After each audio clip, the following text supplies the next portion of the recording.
Warning, we will be talking about all seasons of The Walking Dead, including Season 7. This is your one and only warning. Welcome to Playing Dead! With your host Afterburn and co-host Silston. So, we're talking about episode 12. I felt there was a completely different tone to it. Partially. It felt like it was a different director and different writing team, in my opinion. The writing seemed a little bit weird and stunted. And camera angles, it just seemed amateurish. Like it seemed like a student film. Just don't know if it was directed by, you were saying that sometimes with shows, some of the actors will start taking a shot at directing an episode. Shows get so big, like they either produce and then they're kind of got all hands on it. Yeah, I feel like that must have happened. The dialogue itself was what was really disjointed for me. There was a lot of telling and not showing. The only good piece of dialogue really was Gabriel in the church. Yeah, that was a powerful scene. When you said that about the stunted dialogue, I thought of the church scene. I'm like, well, that wasn't stunted. No, that was like the shining beacon in a sea of, I don't know, mundane. It just seemed like they were all going over everything in a very, this is what is happening. This is what we have to do. If you weren't paying attention to the story, this is exactly spelt out. The situation that we are in. I'm not going to show you how I feel, but this is how I feel, I tell you. Yeah, you definitely with like when Michonne was going over with Rick. Yeah. It's like, we're kind of re-saying the things we already know. It's like, what? Did you have a certain amount of script you had? You had a hold, not hold, not press. Yeah, there you go. You had a certain, like, you're supposed to have so many pages of a script, but you only wrote a little less, so you just reiterated stuff we already knew. Well, there's so many episodes where they'd have a shorter script because everything's being shown the way it's supposed to. But they weren't showing anything, they were telling. Well, it's very apt to be playing this game because that was a heavy Michonne Rick episode. Yeah. And my first point is scavenge sex. That was interesting of how I feel like with that did show a little bit of the freedom that they're feeling, of knowing that they've got a plan, knowing that they can see the light at the end of the tunnel, or at least that there is a light that they could possibly get to.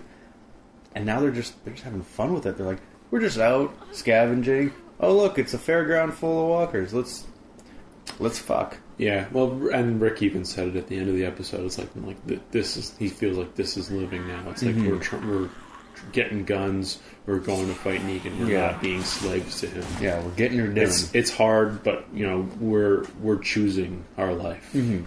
We're choosing this way. Yeah. And something I thought of, I didn't just think of it this episode. Unfortunately, how the episode went along, it kind of hit you over the head with it. But even before the little incident with Rick, Michonne thinking he was dead, little shell shock stuff there. Yeah. Like this whole relationship that they're building up here with Rick and Michonne, I feel like is setting up for Michonne to die. Like in the episode, it was kind of like, what would happen if Rick died? Like she just went into shell shock, and like she, it was just like she could have been killed by a walker because she was just so shocked of seeing Rick die. But I feel like it's more setting up of Michonne dying. Yeah, because Rick seems more prepared. She's losing her edge. Spoilers for the comic, but I'm pretty sure Rick dies. Yeah, but it's. You can kill the main character in the comic. It's really, I don't know if they'll be able to do it in the show. With the TV show, I don't think they'll get rid of Rick. Just because that is sort of the focal point. That's what keeps the audience in. And for TV, for some reason, they don't think people can really switch identification of a main character. That's why with Lost, they kept Jack the whole way through, where Jack was going to die in episode 1, just to show, hey, anything can happen. But that's sort of the...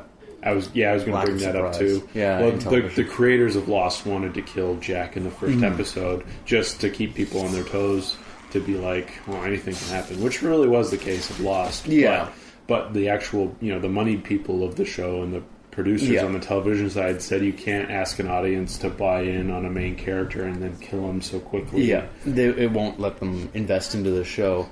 It was the same thing with Heroes. Where after season 1 they wanted to do a thing like was it Skins or Misfits? I think it was Skins, where they basically have a new cast almost every season. But Money Men didn't like that. They're like, no, you can't do that. So they just kept adding in the new characters. Walking Dead doesn't have that much of a problem because it kills off as many characters as it brings in to keep the cast manageable. The only way I see them killing off Rick is if like their ratings just take a nosedive and like they need to do something big to bring people back. But I don't see Walking Dead having that problem. No, and that would be a big 50-50 thing of killing Rick would either boost the viewing because everyone would be on edge of like, okay, well, what the fuck's going to happen now? Or everyone would be like, well, my favorite character's dead. The main guy's dead. The show's going nowhere now. And then they drop it. So that's a... I don't know if they're going to. It'd be a very polarizing thing. Well, I'd be like the Brian dying in Family Guy. Not that I stay up. Oh yeah, Family the ratings dropped by half. Did they dropped? They dropped, and then they immediately skyrocketed higher than they were before when Brian was brought back. Because it created a Spoilers buzz for Family Guy.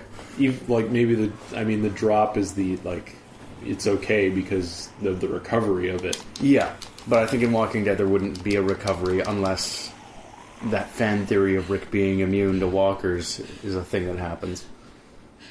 But I doubt it. All right. Well, another thing, when they fell into the building and they saw all the packed up food and stuff, it just felt a little too easy. Like you appreciate how hard they've been looking and stuff, but just like, oh, no one's found this place. And why did all the soldiers still have their guns strapped to their back? Yet they were all walkers. Like, what was going on? Well, they were trying to figure that out. Like they were trying to figure out if those people died before the outbreak.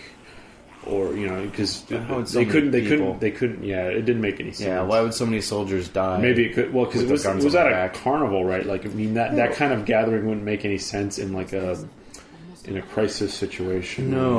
No, that I feel like it was a herd that mingled in with something else that was going on. Like that building they were in was pretty fucking fortified. A lot of fences.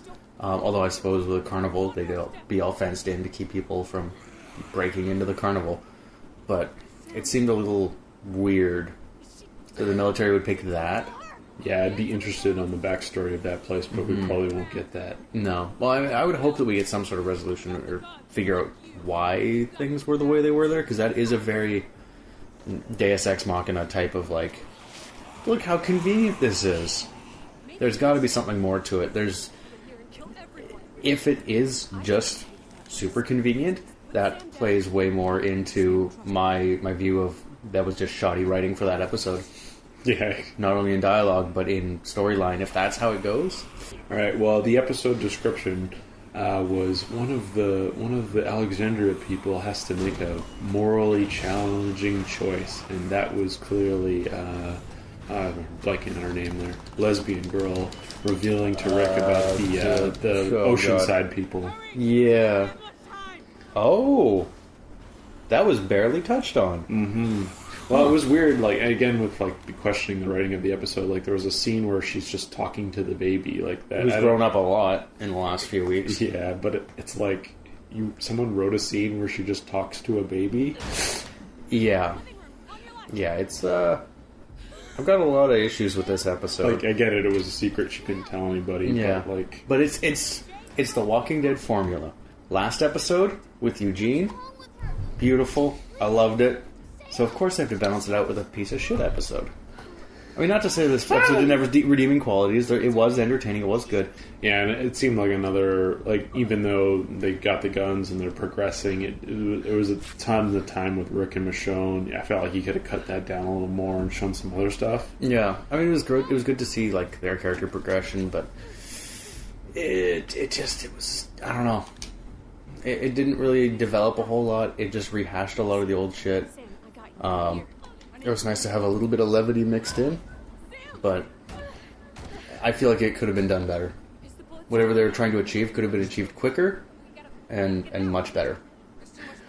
Another thing I noticed, I never noticed this really until this episode, but you mentioned it like at the start of the season with the decay in the title screen, The Walking Dead, like the decay of the letters and the decay of the walkers, how they're little by little showing how like 7 years. How long has it been? 7 years? No, it hasn't been 7 years. It's been like maybe a year and a half, 2 years for them so longer, far. Yeah.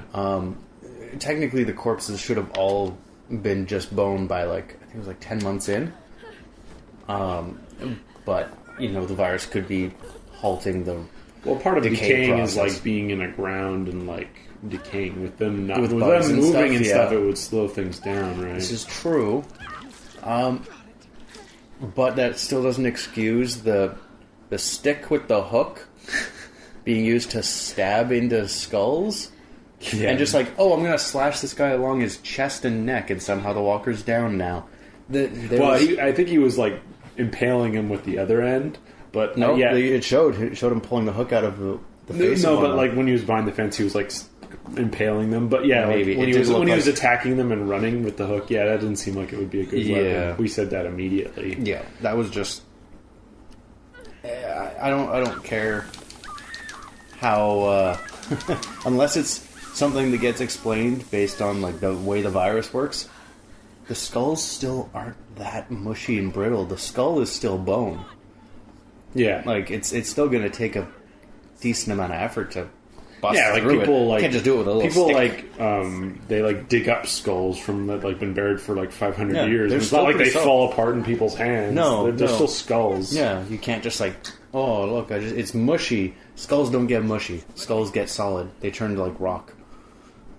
I mean, softer than rock, but any paleontologists or archaeologists, you comment in the comment section below. How fragile would a skull be after a year and a half or so of decay? For science. Maybe the virus makes skulls weaker. Well, certainly does make it easy to pull bodies apart. The ligaments are not there. Speaking of pulling bodies apart, that happened with the car there, with Rick trying to pull that walker out of the car. But the whole episode, they were a little reckless. Yeah, More than a little reckless. Oh, they really. were playing. They were having fun with it. I want to know, how did that car get there, and why was that guy through the windshield? If no one had their guns out, why was the soldier through the windshield? Something would have happened. They would have had their guns out. Nothing's lining up. Something happened. Just rehashing the same points, just like the episode. Nothing's lining up. But yeah, them just like it used to be like a herd that size would it would take them a lot of planning and a lot of people to take them on, and it's just like Rick and Michonne's like, we got this. Yeah, like you can handle 8. So it almost cost them. Rick taking a little jaunt to look at a deer, almost got himself killed. Yeah. And Michonne didn't know that deer was there, so that's why she was so shell shocked. Because what would they be eating other than Rick, right? Yeah. But I guess it's all in the spirit of them having a good time, scavenge sex, get stuff, have sex. That's true. It's And they did also they're feeling a little invincible. Mm-hmm. And they did just have chili with mac and cheese together. That's even in this day and age, that's pretty fucking special. Well, that was the second achievement, but there is 2 more things I wanted to talk about. Okay. Marked man. We've never had such a marked man as Negan. So many people are just want to kill him. Yeah. Carl, Daryl, the 2 girls there at the end, with they're deciding to go on a suicide mission to kill Negan. We've never had such a marked man character. I really appreciate. It makes you really appreciate Negan more. Yeah. I just want to know what's going to happen with Eugene. I wanted the second Eugene episode. You're all about Eugene. I've never been more on board with him until that episode. I don't know. I like Negan, and I like the way his compound works. I know it's terrible, but I think it's cool. You're not Team Alexander, you're Team Negan. I'm kind of on Team Negan right now. I just want to see what happens. I want to see if he turns around, if he becomes a good guy. Too many people want him dead, though. Yeah, but I feel like he's not super evil. He's the psychotic dictator they need right now. If that's even ever a thing that anyone ever needs that. Has anybody ever needed a dictator? Well, I mean, you know, there's no form of government, and he's setting up the system for when he's gone. Maybe there will be some form of government, and maybe they'll get a little bit more lenient, and maybe the world will come back to some semblance of order. I'm just surprised any of the world leaders don't exist still. I mean, wouldn't they have bunkers? Maybe they do. There's no communication. That's right. Maybe there's a shadow government, and then they'll find that out later on. Now we're into Walking Dead theory videos. This is like when Walking Dead ends, and then there's like a spin-off like post, like when they're recovering and stuff. Maybe they'll cover it in Fear the Walking Dead. Just too bad nobody will watch it. People will watch it, but we won't. But thank you for watching this episode. Exactly. If you liked the video, you know what to do. If you didn't like it, you know what to do. Yeah. Subscribe if you want to know. Turn on those little notifications so every week on whatever day this comes out, you'll get updates on us talking about the newest episode of The Walking Dead.